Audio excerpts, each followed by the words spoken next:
Given Lubinda's bold message to Zambians, register to vote, do it for Nakacinda. Good day, viewers. Welcome to InspirAfrica Official, your trusted source for the stories shaping Zambia and beyond. Tonight, a bold message from Patriotic Front Vice President Given Lubinda is stirring emotions across the nation. In a passionate address, Lubinda has called on every Zambian, from the Copperbelt to Lusaka, to register to vote, saying, "Do it for Nakacinda." But behind those words lies something deeper. A message about loyalty, resilience, and a party fighting for survival ahead of 2026. Was this simply a call for voter participation, or a subtle cry to rally PF supporters around a man many believe was unjustly punished for speaking truth to power? Stay with us, because tonight, we unpack the emotion, the politics, and the strategy behind Lubinda's appeal, and what it means for the battle that's already shaping Zambia's political future. For months, the Patriotic Front has been struggling to rebuild its image after years of internal turmoil, arrests, and shifting alliances. But this week, Given Lubinda stepped forward, not with accusations or attacks, but with a challenge. A challenge to every Zambian citizen to take part in the one thing that defines democracy: voting. Lubinda's words, "Do it for Nakacinda," came after PF's information chairperson, Raphael Nakacinda, was handed a jail term that sparked a nationwide debate over freedom of speech and political fairness. In this episode, we take a closer look at what prompted Lubinda's statement, how the nation reacted, and why this simple call for voter registration could become one of the most symbolic political moments leading up to the 2026 general elections.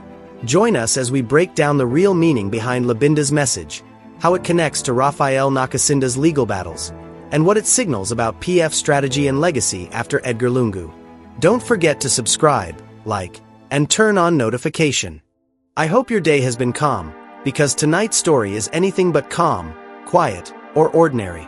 In the heart of Zambia's shifting political landscape, one voice has risen above the noise. Sharp, unflinching, and unapologetic. That voice belongs to Given Lubinda, the acting president of the Patriotic Front, a man many describe as both the party's anchor and its last line of resistance.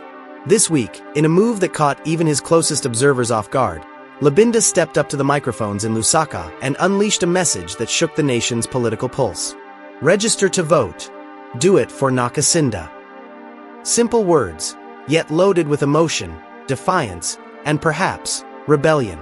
But what exactly did he mean?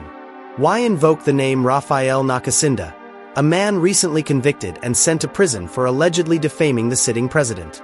Was Lubinda sending a message of solidarity, or one of subtle resistance?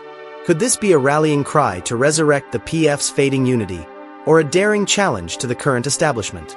And most importantly, is this the beginning of a political awakening, or a spark that could reignite old tensions?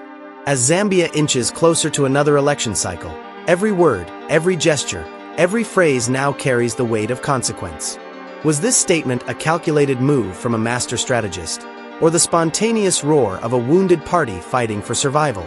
Tonight, we delve into the heart of the storm to uncover what lies behind Given Lubinda's bold message, and what it reveals about the silent power struggle within Zambia's opposition. The revelation came to light earlier this week, a moment that would reignite political debate across Zambia. It was October 20th, 2025, and the air around Lusaka's Patriotic Front Secretariat was thick with anticipation. Cameras rolled, microphones crackled, and journalists leaned in as Given Lubinda, the PF's acting president, stepped forward to speak. Behind him stood senior party officials, faces stern, eyes fixed, as if aware that every word about to be spoken would echo far beyond those walls. The press briefing followed a seismic legal decision, the High Court's ruling to uphold Raphael Nakacinda's 18-month prison sentence for defamation of the president. Lubinda, known for his deliberate tone and lawyerly precision, broke his usual composure that day. His words were firm, direct, and emotionally charged. He spoke of injustice, of loyalty, and of the moral responsibility every PF supporter carried in this critical moment. His message was unambiguous. If you believe in freedom, in fairness, in the PF's legacy, register to vote. Do it for Nakacinda. That single sentence rippled through Zambia's political landscape. Within hours, it dominated social media feeds, spreading across Facebook, WhatsApp, and X. Hashtags emerged. Debates exploded on radio talk shows. For many, it was a bold call to action. For others, a provocative challenge to authority. Observers quickly noticed the precision of Lubinda's timing. The Electoral Commission of Zambia, ECZ, had just opened voter registration for the 2026 general elections, a crucial phase that could determine political fortunes. But for the PF, this was about more than numbers. It was about reviving identity, healing wounds, and reclaiming purpose after years of political setbacks.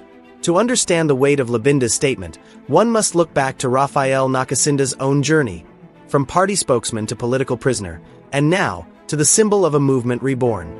Let's listen to what Given Lubinda said that day, in his own words. Given Lubinda. Fellow Zambians, we are watching our brother suffer for speaking truth to power. Raphael Nakacinda is not a criminal. He is a patriot, punished for his courage. So I say to every Zambian who loves justice, register to vote. Do it for Nakacinda. Do it for your country.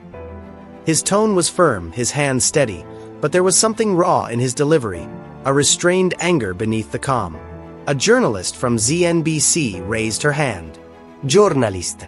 Mr. Lubinda, are you suggesting that the Patriotic Front intends to use this case as a campaign platform for 2026?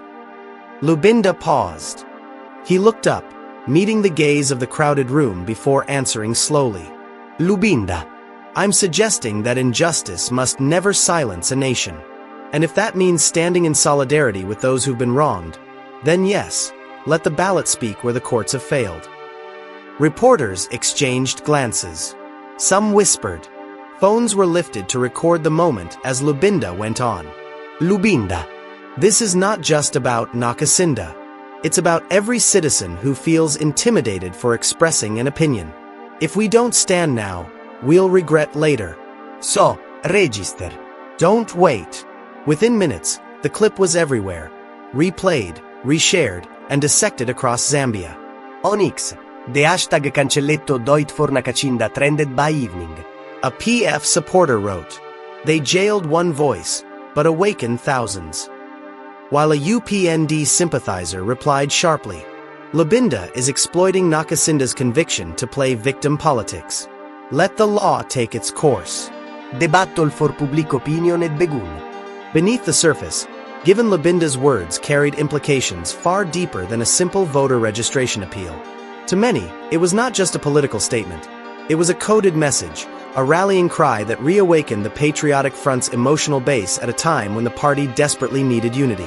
Political analysts have described Lubinda's message as both a call to civic duty and a strategic provocation, a statement that blurs the thin line between democratic participation and political mobilization. Political analyst, Dr. Chanda Musukwa. Lubinda is trying to tap into the emotional core of PF supporters. Do It For Nakacinda isn't merely about registering to vote. It's about identity, solidarity, and survival. He's transforming Nakacinda's imprisonment into a political symbol. Legal commentator, Mary Sitali. However, one must be cautious. When leaders connect judicial outcomes to electoral actions, it risks creating tension between the judiciary and the electorate. It politicizes justice, and that's dangerous in a fragile democracy. Others see Lubinda's words as the PF's unofficial comeback strategy, a narrative designed to portray the party as the voice of the oppressed. In this framing, Nakacinda becomes a martyr, his conviction a rallying point for those who feel silenced by the current administration. Meanwhile, State House has maintained an uneasy silence. Though no official statement has been issued, insiders report growing concern about Lubinda's ability to galvanize disillusioned voters, especially in urban areas like Lusaka, Ndola, and Kitwe. PF youth member, Nakacinda is our soldier. If Lubinda says register, we will register. We owe it to him. UPND supporter. This is manipulation. They want sympathy votes. Nakacinda broke the law, plain and simple. As Zambia edges closer to 2026. Lubinda esse defiant words angevi. Could they spa? So tonight, Given Lubinda's words hang in the air, both a challenge and a call. Words that have stirred emotions, reignited debates, and perhaps reopened wounds within Zambia's ever-fractured political landscape. Was his message, Register to vote, do it for Nakacinda, simply a reminder of civic duty? Or was it something deeper, a carefully calculated act meant to rally a wounded party, to turn conviction into conviction, and pain into purpose? As the voter registration process unfolds across the nation, Zambians are being forced to reflect not only on the power of their vote, but also on the meaning behind their choices. In the towns and townships, from Kitwe to Chipata, conversations are growing louder. In markets, homes, and on social media, citizens are asking, what kind of Zambia do we want to build next? Because in this country, every ballot has a story. Every registration line is a statement. And every political message, no matter how small, has the power to move thousands. Lubinda's words, spoken with conviction, may have been aimed at his supporters, but they now echo far beyond party lines. For some, they symbolize courage, the willingness to speak truth in turbulent times. For others, they represent political theater, a calculated attempt to manipulate sentiment ahead of 2026. So, what do you think? Was Given Lubinda being brave, or just strategic? Share your thoughts in the comments below. We read every single one. And don't forget to subscribe and join us tomorrow for another deep dive into the untold stories shaping our continent. For InspirAfrica Official, I'm Nakash. Good day, and remember, in every political storm, there's always more than one side to the story.